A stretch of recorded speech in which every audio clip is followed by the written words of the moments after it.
안녕하세요. 저는 매들린 헤이즈입니다. CNN 뉴스에서 다큐멘터리를 제작하고 있어요. 17년 동안 세계 곳곳의 위험한 곳들을 다녔습니다. 이라크 전쟁을 촬영했고 아프가니스탄에서 싸우는 군인들을 기록했죠. 장군들이 전투에 대한 중요한 결정을 내리는 군사령부 안에도 서본 적이 있었답니다. 전쟁에 대해서는 모든 걸 안다고 생각했어요. 어느 나라가 강하고 어느 나라가 약한지도 다 안다고 여겼죠. 완전히 틀렸더군요. 2025년 가을 워싱턴 D.C.의 추운 저녁이었습니다. 해는 이미 지고 거리는 어둡고 조용했어요. CNN 건물 10층에 있는 작은 사무실에 혼자 앉아 있었죠.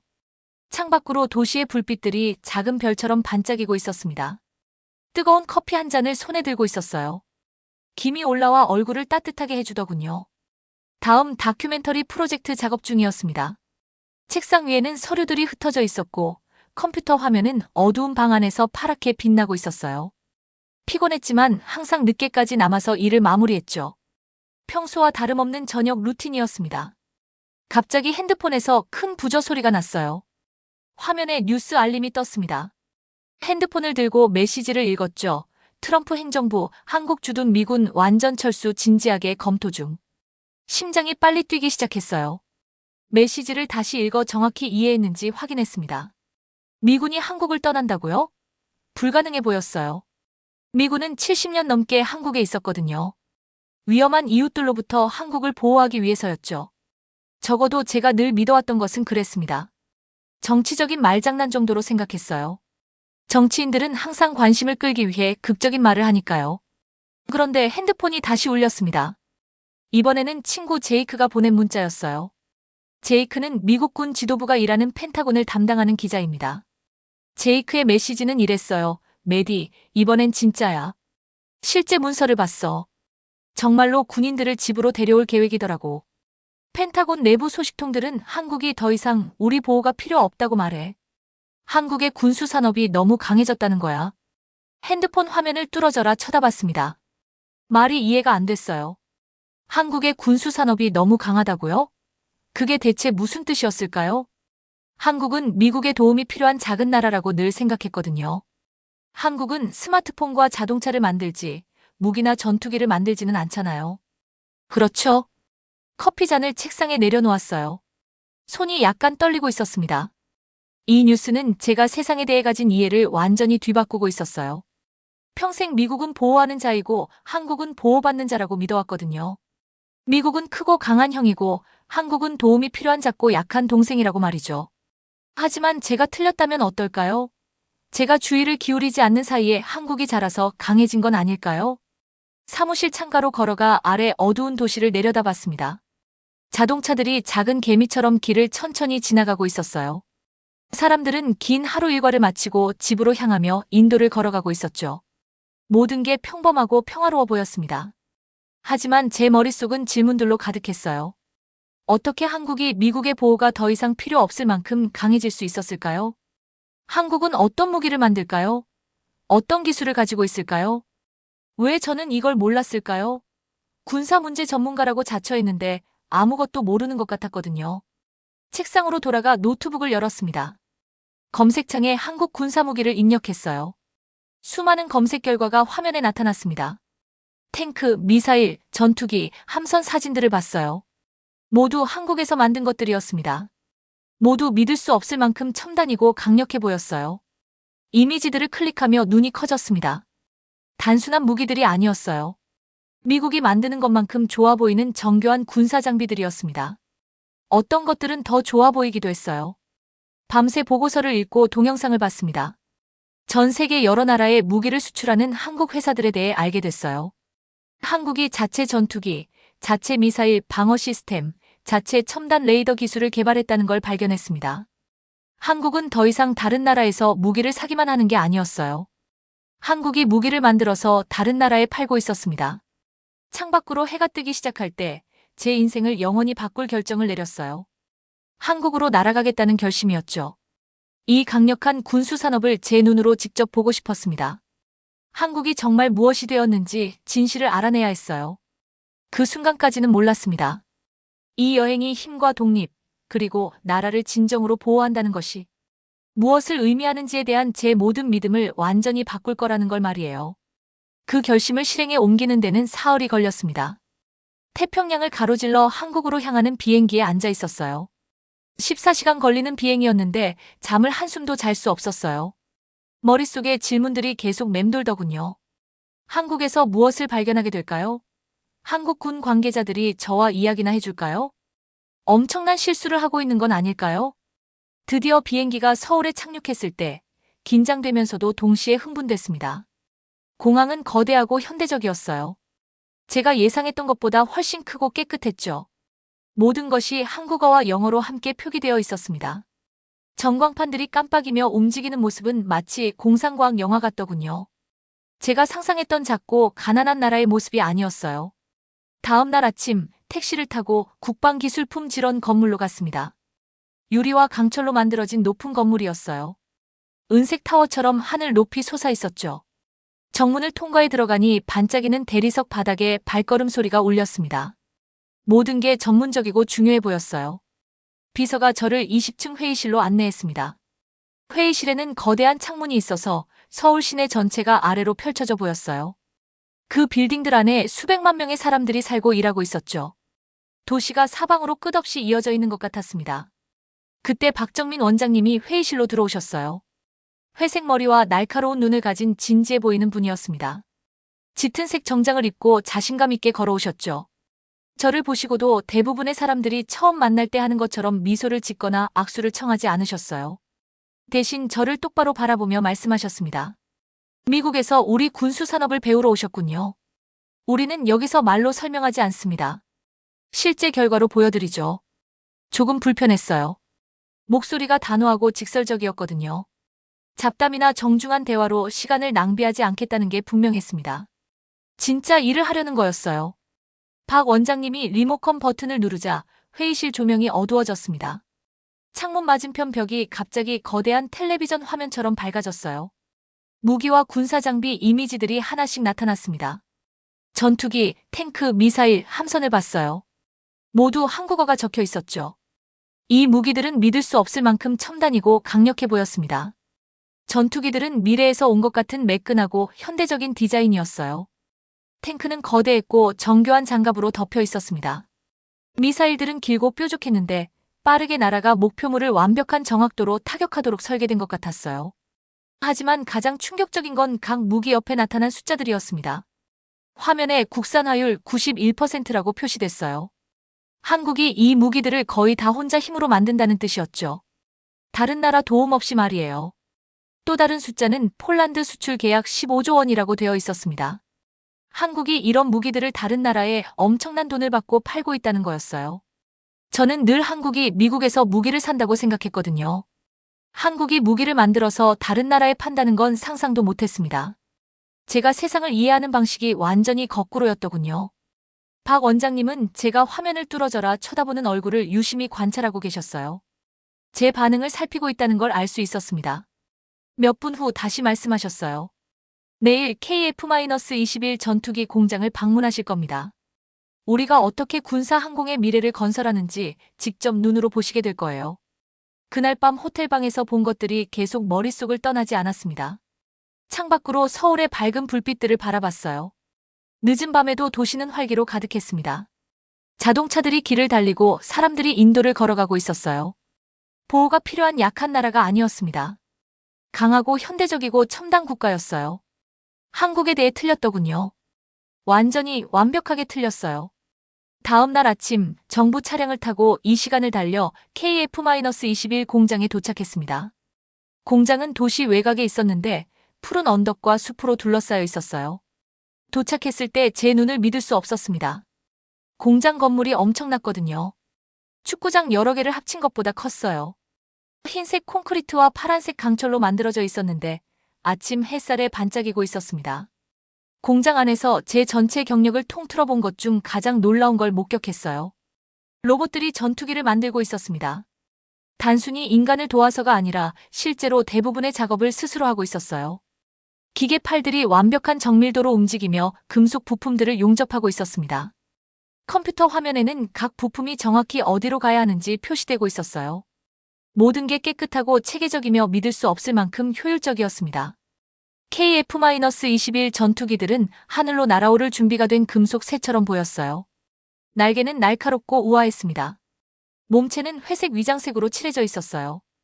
이 전투기들은 제가 여러 번 본 적 있는 미국의 F-35 전투기만큼 첨단으로 보였습니다. 김태우 생산본부장님이 생산 라인을 따라 저와 함께 걸으셨습니다. 완성된 전투기 중 하나를 가리키며 말씀하셨어요. KF-21은 F-35 성능의 80%를 가지고 있지만 가격은 절반입니다. 한국은 더 이상 군사 장비의 구매자가 아닙니다. 이제 창조자이자 판매자예요. 그 말을 들었을 때 제 마음속에서 뭔가 무너지는 걸 느꼈어요. 벽이 무너지는 것 같았습니다. 17년 동안 한국은 약하고 미국에 의존한다고 믿어왔거든요. 하지만 그 공장에 서서 한국 기술을 사용해 한국 노동자들이 만드는 그 놀라운 기계들을 보면서 깨달았습니다. 한국이 강하고 독립적이 되었다는 걸 말이에요. 한국은 더 이상 미국의 보호가 필요하지 않았어요. 한국은 스스로를 보호할 수 있었습니다. 하지만 이게 전부가 아니었더군요. 제가 본 것은 빙산의 일각에 불과했어요. 전투기 공장에서 받은 충격이 채 가시기도 전에 한국의 군사력에는 더 깊은 층이 있다는 걸 알게 됐어요. 제가 본 것은 정말 빙산의 일각이었습니다. 가장 큰 놀라움이 아직 저를 기다리고 있었어요. 사흘 후 이른 아침, 검은색 정부 차량이 호텔로 저를 데리러 왔어요. 운전기사는 어디로 가는지 말해주지 않았습니다. 그냥 웃으며 긴 드라이브가 될 거라고 했죠. 서울의 번화한 거리를 벗어나 북쪽으로 산을 따라 거의 2시간을 달렸어요.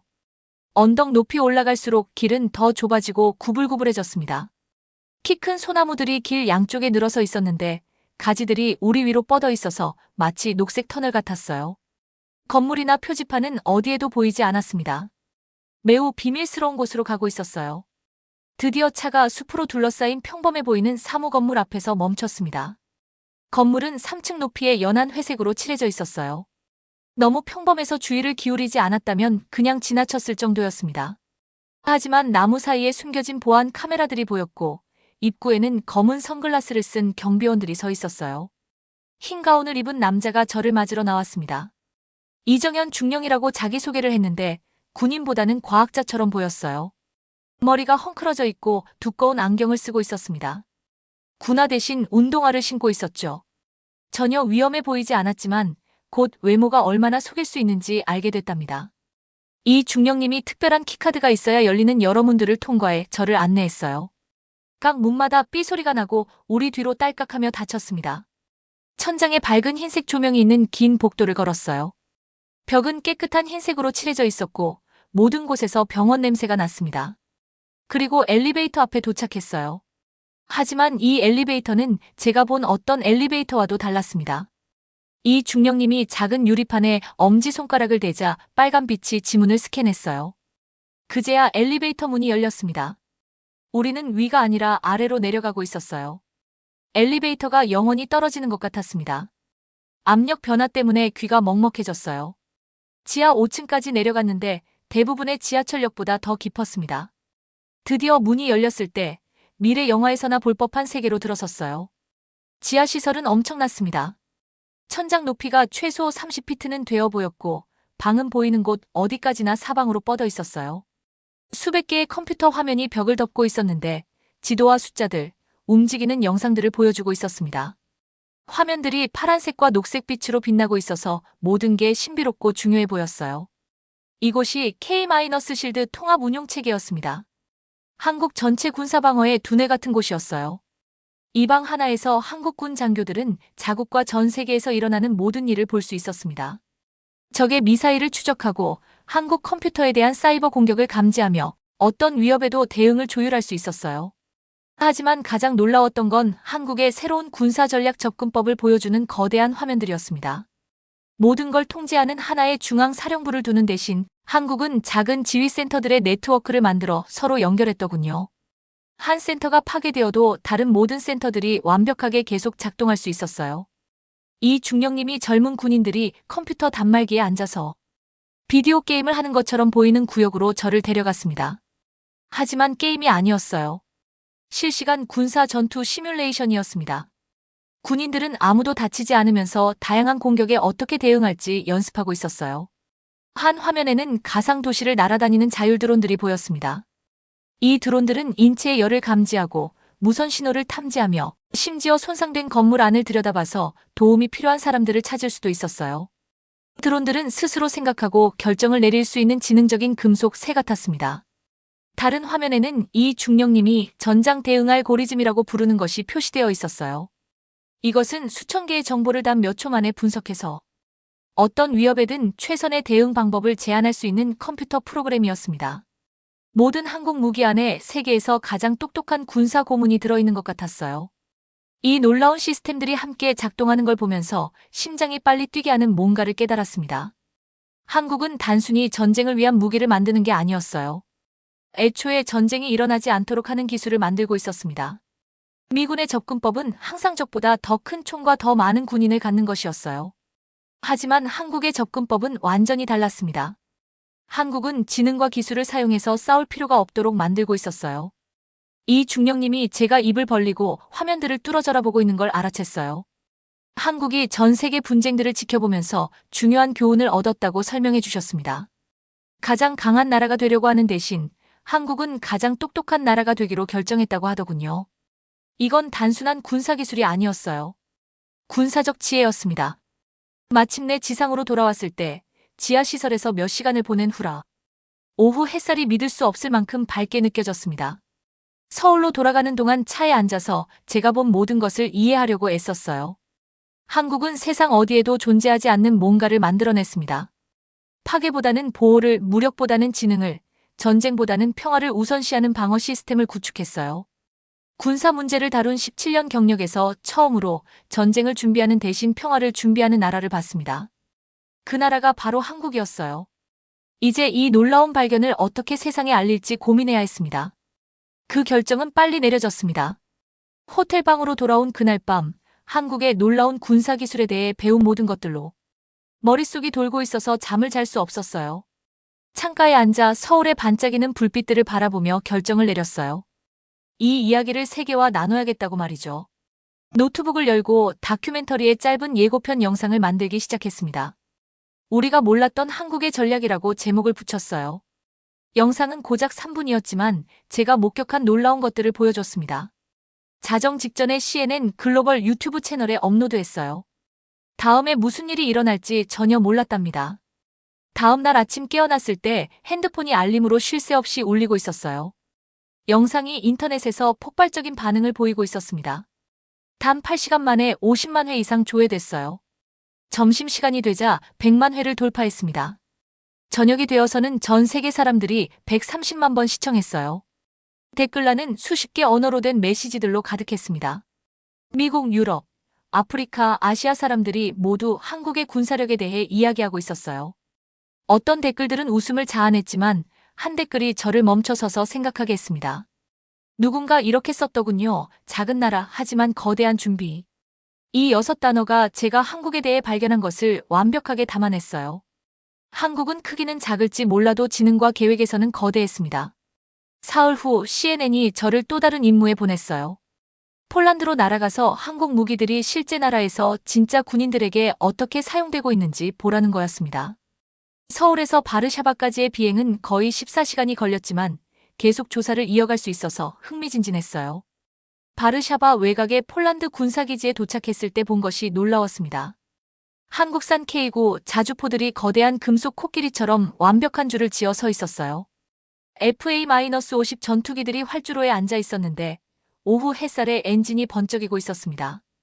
천무 다연장 로켓포들이 보호하는 수호자처럼 기지 곳곳에 배치되어 있었어요. 하지만 가장 인상적인 건 무기 자체가 아니었습니다. 폴란드 군인들이 그 무기들에 대해 느끼는 감정이었어요. 한국 장비로 훈련하는 폴란드 군인들을 지켜봤는데 그들의 얼굴에는 자신감과 자부심이 나타나 있었어요. 정확하고 목적의식 있게 움직였습니다. 두려워하거나 확신이 서지 않는 군인들이 아니었어요. 자신들의 무기를 완전히 신뢰하는 군인들이었습니다. 훈련 중 휴식 시간에 젊은 폴란드 군인 한 명이 제게 다가왔어요. 훈련으로 군복에 먼지가 묻어 있었고 이마에서 땀이 흘러내리고 있었습니다. 영어는 완벽하지 않았지만 메시지는 분명했어요. 자신이 운전하던 한국 탱크를 가리키며 말했습니다. 한국 무기는 생각이 빨라요. 우리가 살아있을 수 있게 도와줍니다. 그가 말하고자 한 건 한국 무기들이 인공지능을 사용해 위험한 상황에서 군인들이 더 나은 결정을 내리도록 돕는다는 것이었어요.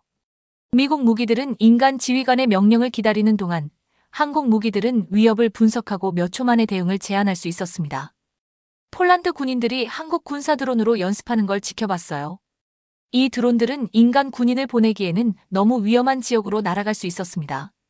사진을 찍고 적을 탐지하며 심지어 포위되거나 고립된 부대에 보급품을 전달할 수도 있었어요. 드론들은 인간의 생명을 보호하는 기계 천사 같았습니다. 하지만 가장 인상적이었던 건 한국 군사 엔지니어들이 폴란드 군인들을 훈련시키는 방식이었어요. 그들은 단순히 무기를 팔고 떠나지 않았습니다.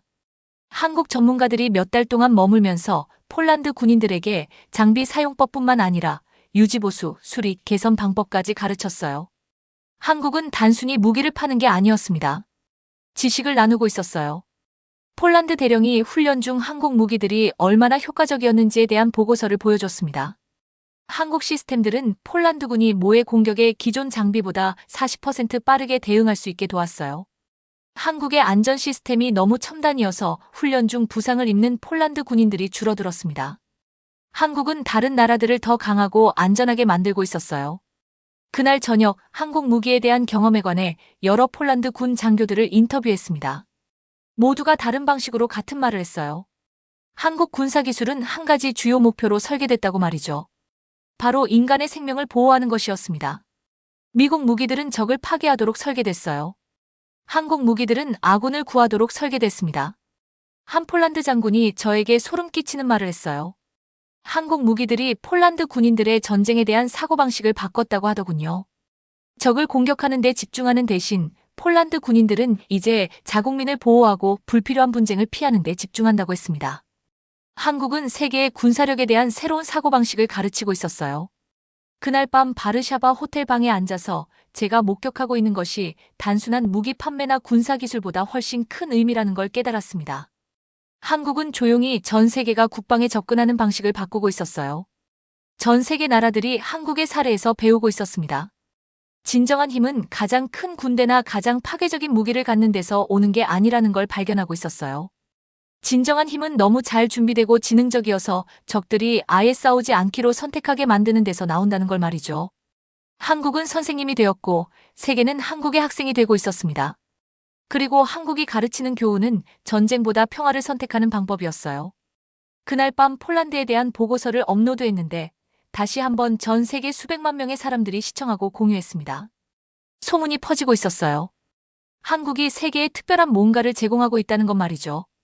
이제 한국으로 돌아가서 이 모든 경험을 정리할 시간이었습니다. 그리고 가장 중요한 결정을 내려야 했어요. 그 결정을 내리는 시간이 왔습니다. 한국에서 보낸 마지막 밤은 다른 모든 밤과 달랐어요. 2주 전 여행이 시작됐던 같은 호텔방에 앉아 있었지만 모든 게 바뀌어 있었습니다. 제가 바뀌었거든요. 창밖으로 서울은 예전처럼 수백만 개의 불빛으로 반짝이고 있었어요. 자동차들이 길을 달리고 사람들이 퇴근길에 인도를 걸어가고 있었습니다. 하지만 이제 이 도시를 바라볼 때 보호가 필요한 작은 나라가 보이지 않았어요. 조용히 세계에서 가장 선진적인 나라 중 하나가 된 자랑스럽고 강하고 독립적인 국가가 보였습니다. 노트북을 열고 제 인생에서 가장 중요한 영상이 될 것을 녹화하기 시작했어요. 이건 단순한 뉴스 보도가 아니었습니다. 제가 얼마나 틀렸는지에 대한 세상을 향한 고백이었어요. 카메라를 똑바로 바라보며 마음에서 우러나는 말을 시작했습니다. 세상에 말했어요. 한국은 더 이상 미국이 보호해야 할 나라가 아니라고요. 대신 미국이 한국에서 배우고 한국을 동등한 파트너로 존중해야 할 때라고 했습니다.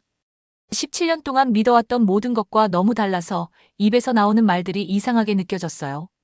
하지만 진실한 말이었습니다. 정직한 말이었고 세상이 들어야 할 중요한 말이었어요. 로봇들이 미국이 만들 수 있는 어떤 것과도 견줄 만한 첨단 항공기를 제작하는 놀라운 전투기 공장에 대해 이야기했어요. 한국 군사 전문가들이 세계에서 가장 똑똑한 방어 시스템을 만든 지하시설에 대해서도 설명했습니다. 한국 무기들이 다른 나라들을 더 강하고 안전하게 만드는데 어떻게 도움을 주고 있는지 설명했어요. 하지만 가장 중요하게는 힘을 통한 평화라는 한국의 철학에 대해 이야기했습니다. 한국이 놀라운 것을 발견했다고 세상에 말했어요. 전쟁에서 이기는 가장 좋은 방법은 애초에 전쟁이 시작되지 않도록 하는 것이라고 말이죠. 녹화를 마쳤을 때 생각할 수 있는 모든 플랫폼에 영상을 업로드했습니다. 유튜브, 페이스북, 트위터, 인스타그램, 틱톡에 말이에요. 전 세계 모든 사람이 보기를 원했거든요. 몇 시간 만에 영상이 제가 이전에 올린 어떤 것보다 빠르게 퍼져나갔어요. 182개국의 언론 기관들이 제 이야기를 가져가서 자신들의 시청자들과 공유했습니다. 전 세계의 텔레비전 쇼, 라디오 프로그램, 인터넷 포럼에서 사람들이 한국의 군사력에 대해 이야기하고 있었어요. 하지만 제가 한 말에 모든 사람이 만족한 건 아니었습니다. 사흘 후 미국으로 돌아왔을 때 제 영상이 엄청난 논란을 일으켰다는 걸 발견했어요. 미군 본부인 펜타곤에서 CNN에 공식 경고장을 보냈습니다. 제가 한국의 군사 능력에 대해 너무 많이 폭로한 것에 분노했더군요. 어떤 정치인들은 다른 나라의 군사력을 칭찬하는 제가 비애국적이라고 말했어요. CNN 뉴스룸에서 동료 기자들이 저를 한쪽으로 데려가서 조심하라고 말했습니다. 한국에 대한 진실을 말한 것 때문에 제가 곤란해질까봐 걱정했어요. 제가 반미주의자가 됐다고 생각해서 저를 피하는 친구들도 있었습니다. 하지만 저는 반미주의자가 아니었어요. 친진실주의자였습니다. 몇 주 동안 제가 조국을 배신했다고 비난하는 미국인들로부터 화난 이메일과 전화를 받았어요. 한국의 군사 기밀을 숨겨뒀어야 했다고 말했습니다. 한국에 비해 미국을 약해 보이게 만든 것에 대해 사과하기를 원했어요. 아무 잘못도 하지 않았기 때문에 사과를 거부했습니다. 대신 한국의 평화적 군사력 접근법에 대한 다큐멘터리를 계속 만들었어요. 한국의 전략이 다른 나라들이 불필요한 전쟁을 피하는데 어떻게 도움이 될 수 있는지 설명하는 전문가들을 인터뷰했습니다. 한국 기술이 어떻게 전 세계에서 생명을 구하고 분쟁을 예방하고 있는지 보여줬어요. 천천히 사람들이 제 메시지를 이해하기 시작했습니다. 진실이 국가적 자부심보다 더 중요했어요. 미국은 한국이 성장해서 강해졌다는 걸 받아들여야 했습니다. 미국은 한국을 지속적인 보호가 필요한 동생이 아니라 동등한 파트너로 대해야 했어요. 한국 여행 6개월 후 놀라운 일이 일어났습니다. 미국 정부가 조용히 한국과의 새로운 군사협력 협정을 발표했어요. 미국이 한국을 보호하는 대신 두 나라가 아시아의 평화를 보호하기 위해 동등한 파트너로 함께 일하게 된 거였습니다. 70년 넘 만에 처음으로 한국과 미국이 동등한 입장에서 나란히 서게 됐어요. 오늘날 사람들이 한국에서 보낸 시간 동안 무엇을 배웠는지 물어볼 때마다 항상 같은 대답을 합니다. 힘은 가장 큰 군대나 가장 강력한 무기를 갖는 데서 나오는 게 아니라는 걸 배웠다고요. 진정한 힘은 전쟁 대신 평화를 만들기 위해 자신의 힘을 사용하는 지혜에서 나온다고 말이에요. 한국은 작은 나라가 다른 나라들을 정복해서가 아니라 다른 나라들에게 더 나은 삶의 방식을 보여줌으로써 위대해질 수 있다는 걸 저에게 가르쳤습니다. 한국은 선생님이 되었고 세계는 한국의 교실이 되었어요. 하지만 한국이 저에게 가르친 가장 중요한 것은 저 자신에 관한 것이었습니다. 좋은 기자가 된다는 것은 진실이 불편하거나 인기가 없을 때도 진실을 말하는 것이라는 걸 배웠어요. 진정한 애국심은 자신의 나라가 이미 완벽하다고 가정하는 게 아니라 자신의 나라가 더 나아지도록 돕는 것이라는 걸 깨달았습니다. 한국은 군사력, 국제관계, 그리고 진정으로 강하다는 것이 무엇을 의미하는지에 대한 제 생각을 바꿨어요. 하지만 무엇보다 한국은 제 마음을 바꿨습니다. 그리고 여러분도 약함에서 강함으로의 한국의 놀라운 여정에 대한 진실을 알게 되면 여러분의 마음도 바뀔 거라는 걸 저는 압니다. 오늘의 사연은 여기까지입니다. 사연이 마음에 드셨다면 구독과 좋아요 부탁드려요. 여러분의 버튼 하나로 영상 제작에 큰 힘이 됩니다. 다음에 더 큰 감동적인 사연으로 찾아뵙겠습니다. 감사합니다.